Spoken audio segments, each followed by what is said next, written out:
been here about 7.5 years. I did not start in the co-op industry. You haven't been here the whole 100 years. Architecture, degrees in engineering, then owned a company in Tilsonburg and ended up here. So I've been learning for 7.5 years, and the co-op, as I said, I found out yesterday, was started up at Confed and Forest Road back in 1924. It's a co-op. I'm sure most of you are familiar, but I'll just give you a little bit about a co-op. A co-op it's a business, but it's owned by our customers. So our customers in our structure can become members. It costs them all of $11.13 because of tax. And based on how much they purchase from us, if the co-op has a profitable year, the co-op will issue what's called patronage. So if the co-op does well, we share with our owners, sort of like a dividend in stocks, but it's a much friendlier environment. So one of our objectives is that if we do well and our customers do well, in particular, if our customers do well, we will do well. So we make a lot of efforts to assist our customers with what they're doing. So for example, we have agronomists who are able to go and scout customers' fields, work with them on what they're going to grow, different grains. We primarily do corn, soybeans, and wheat. We will sell them the fertilizer. We'll make recommendations. We've made a lot of changes in the last 7 years, so especially with the 4R nutrient stewardship. So making sure you put down the right fertilizer, right time, right place, etc., to ensure that they maximize their yields and don't end up spending money where they don't need to. We do all of that for free because it helps our customers do well, and we buy their grain from them, and then we market the grain. So we offer a lot of different options for the customers in terms of selling grain to us. They can just do what's called the spot price, like the market price, or flat price is the term they use. They can forward sell, like they could sell to us, we're going to deliver grain in January. We have on-farm storage, or they can store the grain with us. So it's a big package where customers do well, the co-op does well. So part of what a co-op does is it does offering statement. And an offering statement we have to file each year, and it allows the members to invest in the co-op. I compare it to a GIC. So basically, they can make an investment with us for 1 to 5 years at a set interest rate. We pay out interest every August 31st, which is our year end. And it goes on for the term, and then they can reinvest or take the money. The nice thing about this investment, from a business standpoint, if you're incorporated, you have to raise your own capital, you're borrowing from the banks, and making investments. When the bank looks at the strength of your balance sheet, they look at your assets and liabilities and do all their fund ratios. Well, investments by members has a different line, but it counts as retained earnings. So it's member investment. So it allows us to grow more. So if we're doing a big project, like some of the ones being shown here, we will do a fundraising drive to get member investments so we can finance this, and we'll get the bank to pick up the rest. So it works really well. So it's very different in that our customers own us, and we're trying to develop for them. So our industry, as I said earlier, we're seed, grain, fertilizer, it's commodities. So how do we compete with everyone else? Because we're all selling the same thing. Well, it comes down to service, and that's something we've really strived to improve over the last few years. So we've added 10 more tender trucks. Tender trucks are what we use to deliver fertilizer to the growers. Spreaders, we've added more spreaders. Some growers like to spread their own fertilizer on the field. We've got some new ones that even spread bigger because some of the growers are the industry's consolidating. Lambton's not as far along as others, but where I was in the food industry before, and we know about only having 5 grocery chains in Canada. When I started, we had like 12 or 13. The consolidation game and the monopolies happen, but with the growers, I mean, as long as we keep the co-op format, it'll work well. So we're able to give back. So we've invested, this is at the Wanstead branch where we are now, a 300,000 bushel grain elevator being put up. At our Alvinson branch 2 years ago, I tucked some pictures in at the end of this presentation on that.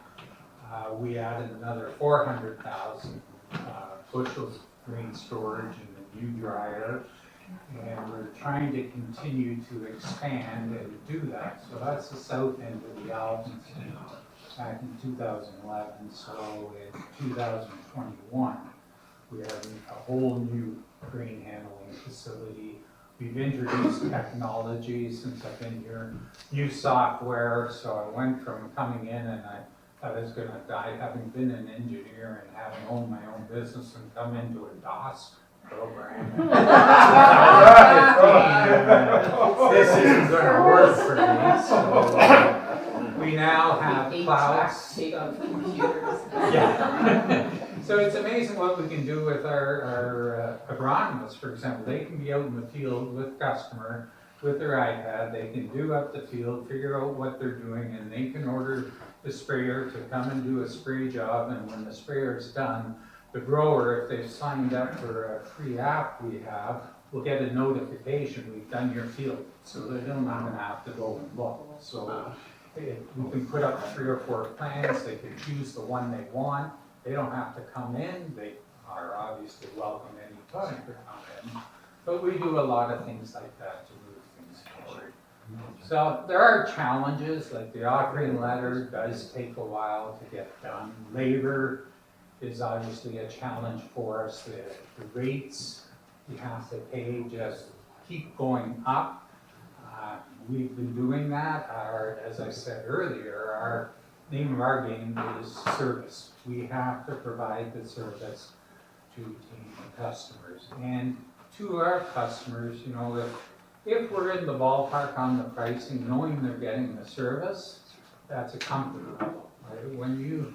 We have 3 sprayers and 2 airflows that we operate out of both branches. And recently we put in new software to handle the distribution. So when I started here, because Wanstead Co-op bought a USO, I think, I may get the acronym wrong, but it was sort of an us and them, and now it's all one. We have one dispatcher who dispatches all our equipment, so it doesn't matter which branch you're working out of. If you need fertilizer and you're near that one, that's what you're going to do.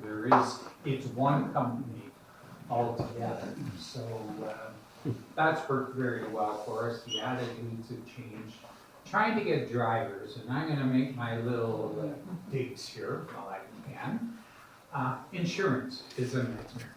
So a couple of years ago, and I remember hearing on the radio, there was a big push to get women to get their AZ drivers. So they got subsidies to go through driving school. And I would love to hire AZ drivers, but where I'm getting stopped is insurance. If I want to hire an AZ driver, I have to get a letter from the prior employer showing they have 3 years of heavy equipment driving. Otherwise, I turn down flat. So you get someone graduating from school, you might as well throw away the money.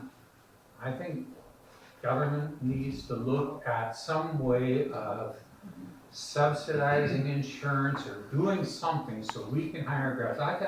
I have 2 AZ drivers working in the yard. I can't let them drive a truck, you know, but they want a job. Wow. So it's a difficult situation in that. So I have been paying top dollar, and it's a matter of you're basically pulling labor from someone else, and some of those people are our suppliers. Like we use about 7 different trucking companies. We have three transport trucks on the road.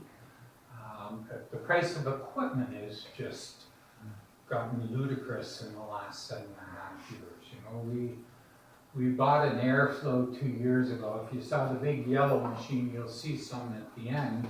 To get a new one right now, you're looking at about $780,000. And when I started, it was about $400,000. So how do you keep up with that kind of markup? So insurance being a big that is cost for you, and it's not just me, it's OABA's involved with this, all the other co-ops. We're a member of Growmark. So our structure is we own shares of Growmark, which is another co-op that's based in the States as their head office, but they have an Ontario branch. So same thing happens. We get patronage because we buy a lot of our inputs through them, and they want us to do well, so they help train our people. And it really keeps growing. Now we're the size of we are. They're like billions of dollars in sales, so they have a lot of infrastructure and they're able to help. So that was the one thing. The other thing, I put a note on the table for those of you who want to read about Bill C-234. And this sort of slaps in the face of a co-op where our members have invested in the co-op. We have 3 drivers to drive green right now. We're getting hit with a carbon tax coming in if this bill gets through third reading. And that will mean anyone who brings their grain here to be dried is going to pay the carbon tax and not get it refunded because they did not buy the gas. They had a third party do it. However, a grower who owns the growing dryer will get the carbon tax rebated to them. So it ends up this year, if it goes through, it's going to cost a grower who comes to a co-op, which they own, and they own the dryer, $17 an acre, roughly, to have their grain dried by us, versus, doing it themselves on the farm. Which begs the question, how do they dry on the farm? And it's going to be propane, because getting natural gas is difficult too. So we, at this location, don't have natural gas. We're reliant on propane. And since I've been here, the price of bringing natural gas in just rises exponentially. Our Alvinston had natural gas. We put up the new dryer, we brought in natural gas, which is a whole nother story if you want to talk about Enbridge. It took 1.5 years from asking them. The first year we ran with propane because they kept getting behind and behind and behind. And even electricity with Hydro 1 and Blue Water Hydro, we ended up having to bring in a diesel generator in the first year. So we get challenges with expanding. Right now there's new laws out, and I'm sorry, I'm not truly familiar with them, but I'm getting slapped in the face with them right now. I'm trying to put some overhead bins down on the big array where you saw the 300,000 bushel grain. So I'm trying to put the 5,000 bushel bins up in the air. They're like 15 feet across and maybe 30 feet high altogether, so a truck can drive under. And I have to now have site plan approval, which, okay, maybe, but I'm also trying to add a silo to our Alvinston array that we put up 2 years ago. I've got to go for a whole new site plan approval. And I told them, look, I want to do 4 more. So I'm going to do this site plan approval, and I didn't think I would have to because we told them this was coming. Now we've got to start over, do site plan approval, and then go for the building permit. And so I asked, what I want to do right now is put up the first silo and the 2 footings, and the second silo will be 6 or 8 months later. Well, you'll need another building permit. You'll need another site plan approval. Come on. Can I not get a site plan approval saying, these are my intentions in the next 3 years, give me a cutoff date in 3 years' time, And if I don't do it, then I need to go. You're talking about the municipality?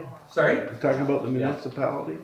Yeah, I am working with the Lambton people. I had a call last week. I mean, they're so busy with all the new bylaws and building bylaws.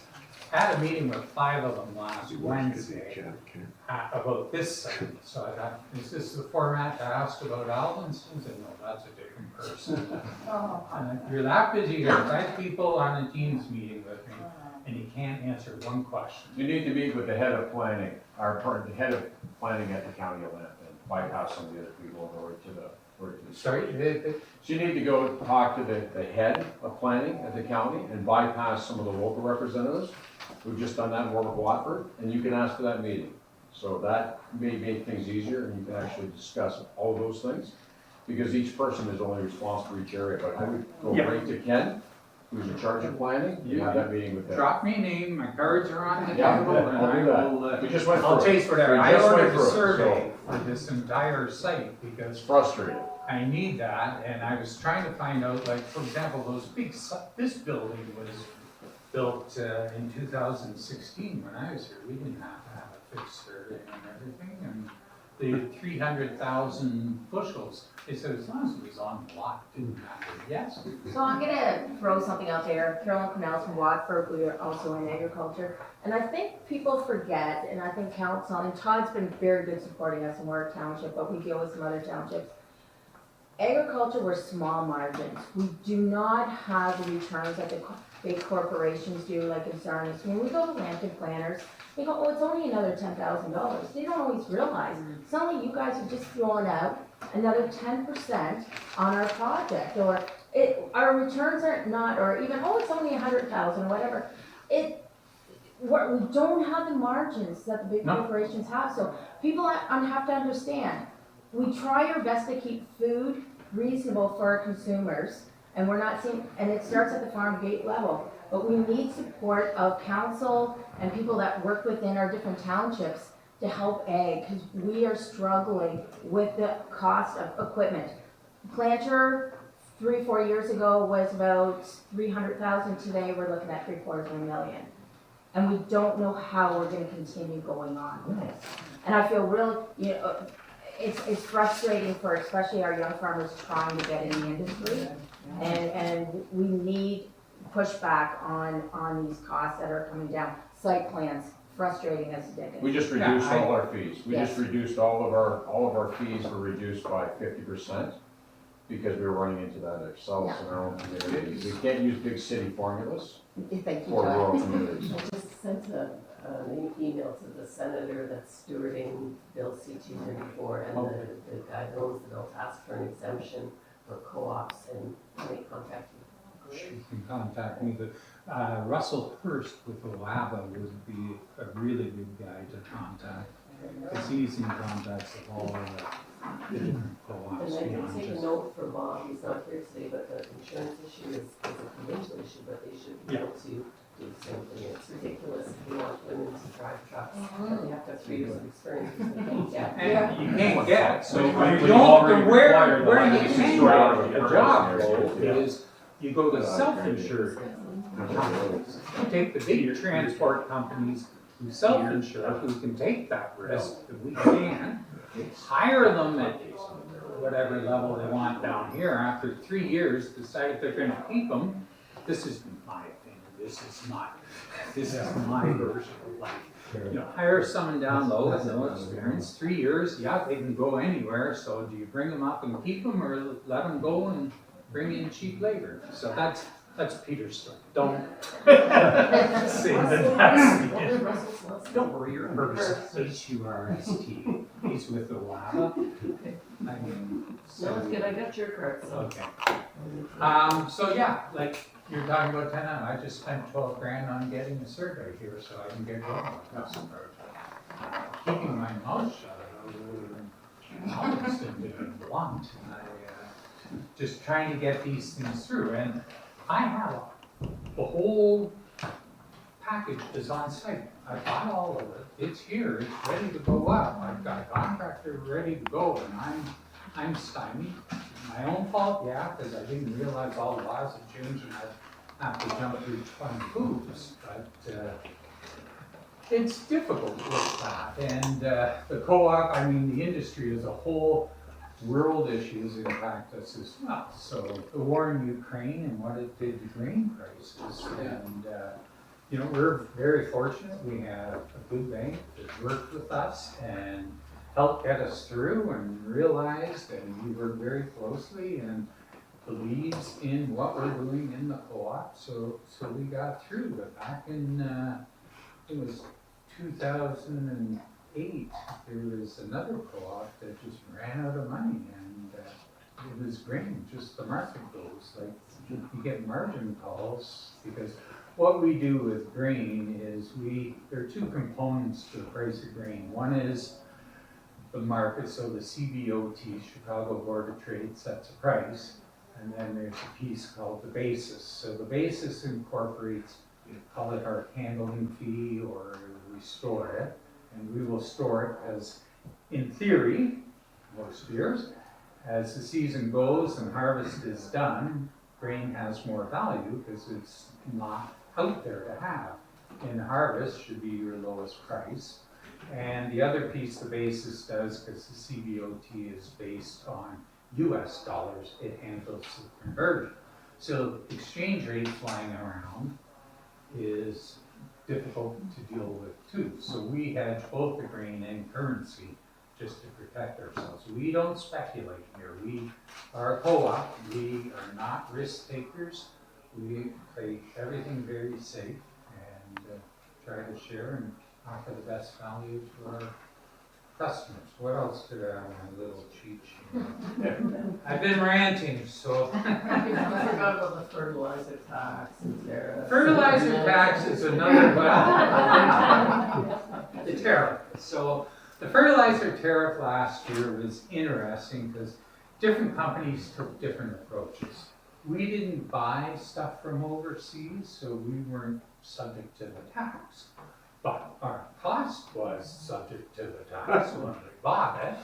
So our growers got price way up. There's another group that are lobbying, saying, well, the tax should go back to the growers. And they pay tax. So they did two invoices to their growers. They first invoiced them, so in this industry, you can do what's called a prepaid. So we'll do prepaids if we think there's a buy coming, you know, and the company grower will bring in a vessel and have it all paid for. So they earn out money, and the interest cost to them, the carrying costs come back to us, but the pricing there is lower. So this other company did prepaids. You can also do it with your growers. So generally speaking, prices are lower in the fall, and if you pre-order, you'll get a lower price, and then in the spring, the price will creep up. So we'll do that with growers. So other companies were doing prepaids with their growers, and then found out their costs went up, and in some cases didn't honor the prepaids and just gave a second bill. And in other cases just said, well, we didn't know about the tariffs, so here's your bill, 35% more. And some of these guys, a lot of people paid it, one or two fought it, but and the way they worded it, it's a government tax, you owe the government. But really, you owe them, they owe the government, but semantics. Russia already had their money. Yeah. So you were just punishing the Canadian farmers with the tariff. You just suck you decide to It's a bit of a game, so right now they're looking at, there's a bit of, and I'm not quite kept up, so excuse me if I get this a bit wrong, but they're looking at rebating the growers or rebating the industry as a whole. I don't know how you would rebate a grower. Every grower suffered as a result of the tariffs. Some have an invoice that says I paid the tax, some don't. Like in our case, we didn't get hit with the tariff tax, but the industry had to. Or even, yeah, you've got some even that paid the tax as part of your overall figure per ton. Right. It's And not buried. separated out as It's a not line item, separated right? out. So it's a very difficult problem. I mean, did it hurt the growers? Sure, it cost them more, but have they ever made more money on the price of grain? Yeah, it was a record year for everybody. So give and take. Now we're seeing the markets go down. Fertilizer, nothing's confirmed, but would appear to be going down, and I don't want anyone to take this thing Peter said. Yeah, so that's another area. Well, what were my other points? Sorry, I got sidetracked here. We talked about natural gas. We talked about labor. Excess hours is another thing. We're federally regulated. There's provincial and federally. Provincial has changed their laws. When I owned my food manufacturing company, the provincial laws were to get someone to work overtime, you had to sign an agreement with that person. They could not work more than something like 80 hours a week, but you didn't have to do a big report at the end of the year. Federally, we have to apply each year to have our employees work excess hours, up to 90 hours a week. We have to estimate how many hours we're gonna require above the 48 hours, the hours they're gonna work in a week that would be called excess hours. So when it's busy and things are happening, our workers are putting in really long, hard days. We have to track every week, submit it, not go over, and guarantee that we're paying time, things that we'd be doing anyways. But the paperwork, you know, one year it came the day before, and I'm like, what am I doing here? Ours comes up in May, busier than heck, am I gonna just have to cut everyone off at 48 hours and tell the customer too bad? Do they ever refuse when you apply? I have not experienced that, but I chase them. I know some other co-ops I know have had their hours cut down on them, but it's a paperwork thing. It's not the end of the world, as long as you get it in time. That's Doesn't my, make any sense. They should just set what they think the maximum is, and then nobody should have to apply. It should be as long as you don't go over that. okay, I just bring it, it's more paperwork. I made it up. That's all. Getting internet in the country is a topic. We finally got internet here, I guess it was a little over a year ago, we finally got fiber in, thank goodness. But when I started, we were looking at new software, because I was tired of DOS, and I needed something up in the cloud and that. So in Alvinston, we're fortunate we have Brook Telecom in Inwood. So Inwood, our smallest place that only runs seasonal, got fiber put in for free, and I had to change over my system with the computers because all of a sudden I had fiber. I had fiber at the Alvinston branch, so finally I put up radio towers to beam the signal here so I could consider getting new software to run the company efficiently. They're still up there, and now that we have fiber, it's great. But I would just encourage, as a general thing, getting fiber out there. That's the way. And this 5G with Bell, I don't know. The signal is so bad around here.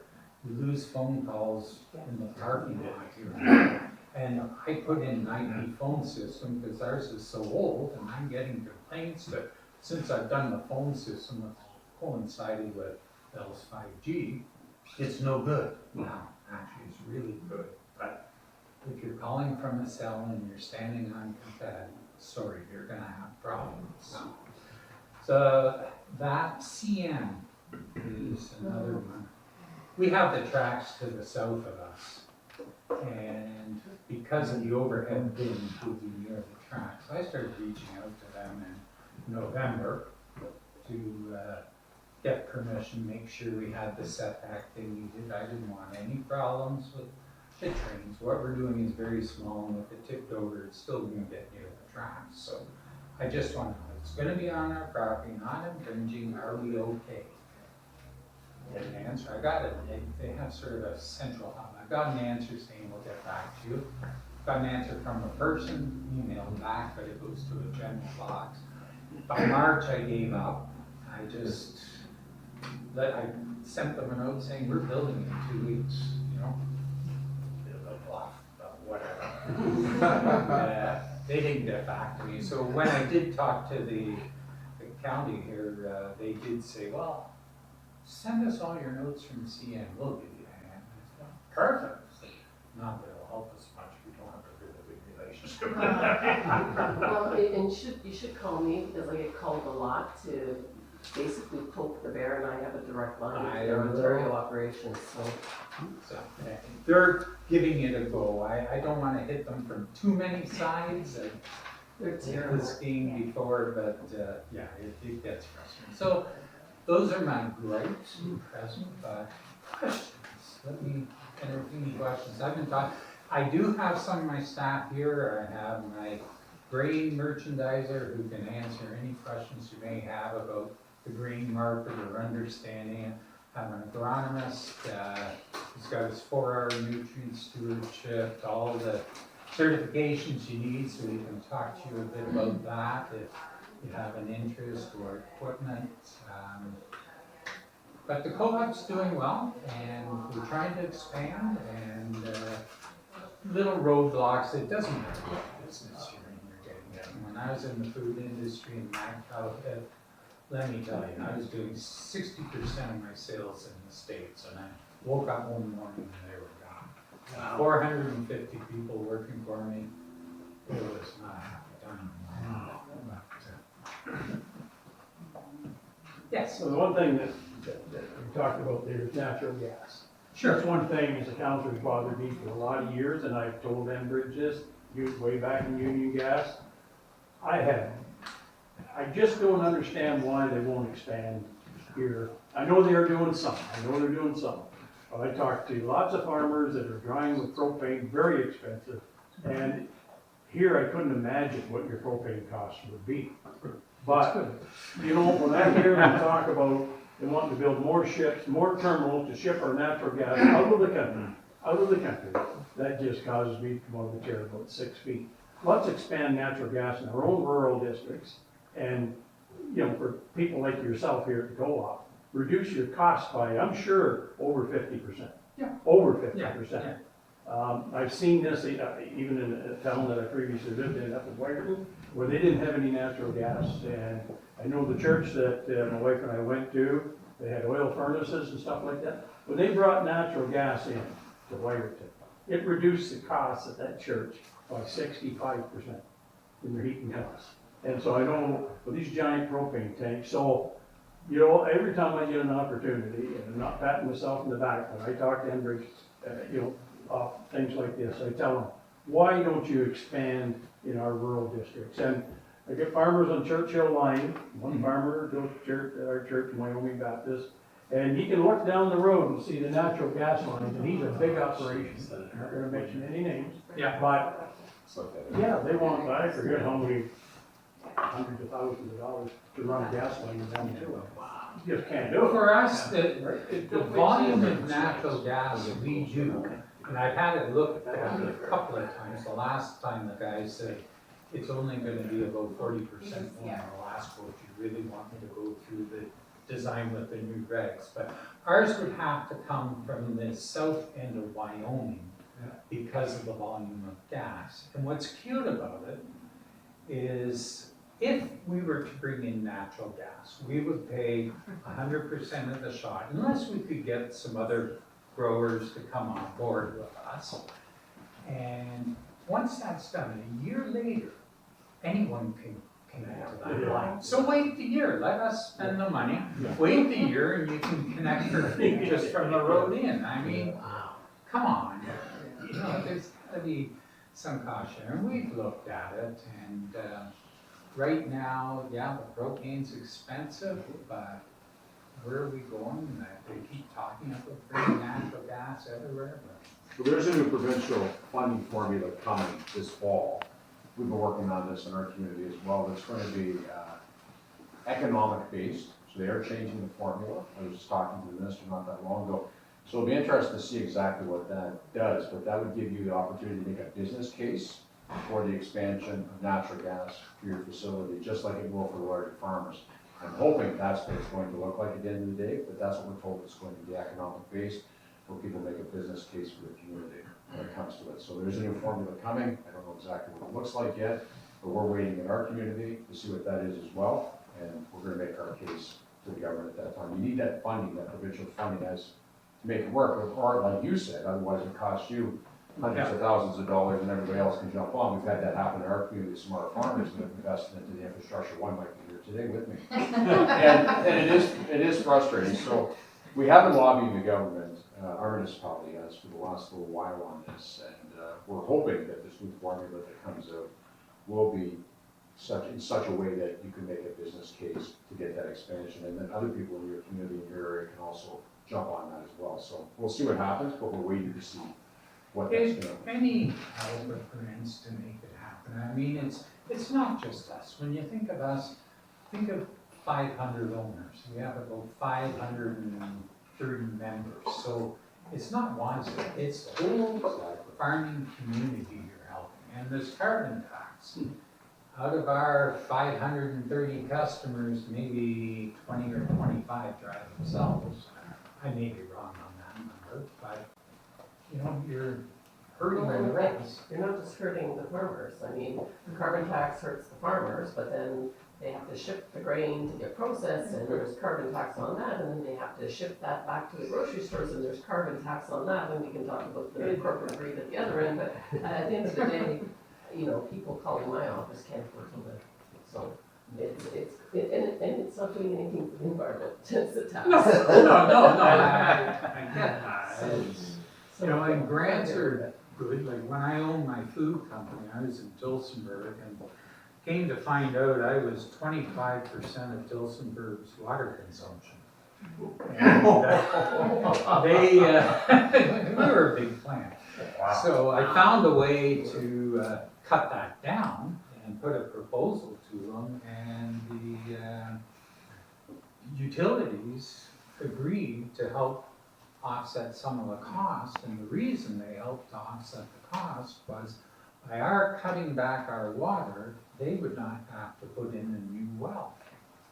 So part of the council problem was, why are we giving them money so that we'll charge less and have less revenue? But they ran into a problem with the province where they'd issued so many building permits for developments, they didn't have any water left if everyone built. So they finally came out and said, you have 1 year to get started or you lose your permit. And boy, there was a building for a long time. But, you know, there are a lot of things that you can be your own worst enemy, or you can work together and build something better. So they saved around back then $2 million. This is back in '93 or something. Yes. Do you have three-phase hydro here? I'm assuming you do. Three-phase here, Yes. we do. We have There's also a three-phase. shortage of that in our rural communities as well, three-phase hydro, which is causing some grief. You do have it here. Yeah, we're fortunate we have three-phase now. Cornerstone, pressure washing, just one road over, Yeah. didn't have three-phase, and they Right. wanted to, and the only way they could get it was to come through our property. So we did an agreement with them to let them bury a cable on the edge of our property. I mean, that's part of the co-op. Worked with people, didn't charge them anything, just because it had to be registered. You know, let him look after legal fees, but that got him three-phase, otherwise he's not gonna get it. And we've done other things to help ourselves, like phase protector units. I'm not sure if any of you are familiar with that, but when your phases get out of sync, it forces the utility to have to put in more electricity, more power to make it work. So we have these units that are called phase correction units that make our efficiency 90 to 100%. And if you're over 90, you don't get a demand charge coming back. So it's saving us about, I don't know, $1,000, $1,500 a month. So they pay for themselves. What will happen if line 5 gets shut down? Sorry? If line 5 gets shut down, there's an indigenous injunction right now trying to continue to shut that line down, and that's what propane source, I think. There's no answer there? We'll be doing a lot of trying, but I don't know. I just don't see how that can really happen. You're gonna wipe out so many industries. Apparently there's a permitted I'm sorry? alternative routes they can use Yeah, in Michigan, but I'm no expert on it really. yeah, I know, buying electricity and gas, I know in my food industry, we would, pick the routes for the gas and where the storage was, we're just such a big consumer. And here, we're not on that scale, but, yeah, there's a lot of moving parts and everything changes every year and, keeping yourself informed and watching out for our customer owners, that's what we're here for. Can I ask one question? Sure. Because it's always been interesting, these co-ops, how susceptible is the co-op being taken over by big business? I know you're a co-op, I know you're private, but you know how everybody's eating up everybody else these days. Everybody's eating up everybody else, but if the co-op were to decide to either merge with another co-op, it has to be a vote by the membership. So the board doesn't get to make that decision, where our board currently has 9 people. You'd have to have a vote with the membership, and we have 515, so it'd have to be a big meeting to decide. I know of 2 co-ops up north, there's Huron Bay and South Wellington. They merged finally, took 2.5 years and a lot of meetings with the members of both co-ops, and they've merged into one larger. It just, with the synergies, the scale, they both did propane, one had a big propane yard, where they kept the other one was smaller, and they just got the economies of scale. Why do you think this is maintained as its own entity, Wanstead? Sorry? Because of service, and they take damn good care of their members, and I happen to be one of them. Hey, I got off that. No, You just can't, like, seriously, guys, the innovation and the technology changes that this cooperative has embraced, and having the skilled workplace people to do that, you don't need a sprayer operator in October. But how do you keep a sprayer operator through October when the season is done? You've got to find another way to keep that employee engaged and happy and whatever. It's a constant balancing act. And on the issue of environmental performance, Peter's highlighted quite well the economic issues. But look, it's a reality of if I save more, I make more, and when I save more, I'm also doing better for the environment. And it's better on the nitrogen stuff and all this stuff that the bureaucracy in Ottawa feels can be done through a tax. It can't be. It has to be done through database management. And they haven't got a database that's up to date, and I would offer they're not up to date even into the year 2000 yet on some of the landscape stuff in Canada. So it's a reality that bureaucracy has to come out of their non-DOS applications, because I think they're still using crayons, and get to the reality. And I don't care what color the government is. When you get into power, you've got to start really looking at what is going on in your bureaucracy and what is the results that are coming from that bureaucracy. Because they're going to push taxes every time. That doesn't make my bottom line. Because $17 an acre on that issue for the carbon tax coming on drying, bottom line, that can make me move from, okay, let's see, it changes every year, but I think I'm 61 right now, so I'll be 62 in October. I plan on farming till I'm 107 and really pissing off the family, but the reality is I'll probably be dead by 71. Do I really need to grow corn? I will stop growing corn because it is too costly to do it. I need that $17 an acre back. And if I stop growing corn, now my soil structure, my soil health, all the other stuff is going to start going. And one last point. This is an unfounded statement, but I think it's pretty accurate. I would offer that 50% of all the acres in Ontario this year, with the weather and the way the conditions were across the province, 50% of all the corn and all the soybeans were planted in 1 week in Ontario. That's 1 week and 50%. Think of the logistics that had to happen. Fertilizer, spray, all the rest of it. Coming out of this location, Inwood, Elvinston, all the rest of it. Those people, that's why I'm a member of Wanstead Farmers Co-op. They get jobs done before I even think of calling them. Very good, thank you. Oh, yeah. Yes. I like the patronage checks. Sorry? I like the patronage checks. There you go. All right, is there any other specific questions or anything? Mark? Peter, excellent presentation.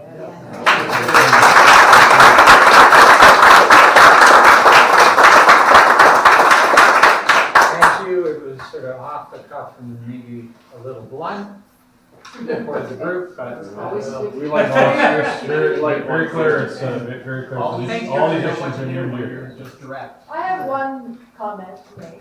Oh, I've been here for 32 years. When I started, there was just me as a female. The other night, the girls got together, the employees at Wanstead. We would have been 14. So that says a lot. Absolutely. And No, all aspects from grain to truck drivers to sprayer operators to office sales. So Megan, you're marketing manager for, a marketing manager for Wanstead Farmers Co-op. Can you give your, what you're expecting for the wheat crop this year? Well, the wheat crop this year, we've been working on a wheat tour, so that's part of kind of our service that we're providing, trying to get out to growers as much face-to-face interaction, especially with some of the smaller growers that we have as a co-op. There's over 500 of us, so we really want to take the time to see as many people as we can, because that's what makes us such a great co-op. So on our tour, we've been going out just face-to-face time, as well as checking out how the crop is and getting wheat declaration forms signed. So that was a new thing that we started this year from last year from the Canadian Grain Commission. So for every person that plants wheat and wants to deliver it to the co-op or to any other location, they have to have a form signed at every location now. Just saying that your wheat was purchased in Canada, it's kind of a thing that we've never had an issue of somebody trying to bring in wheat seed from the States, but we have to get this signed before anybody can deliver anything to the co-op.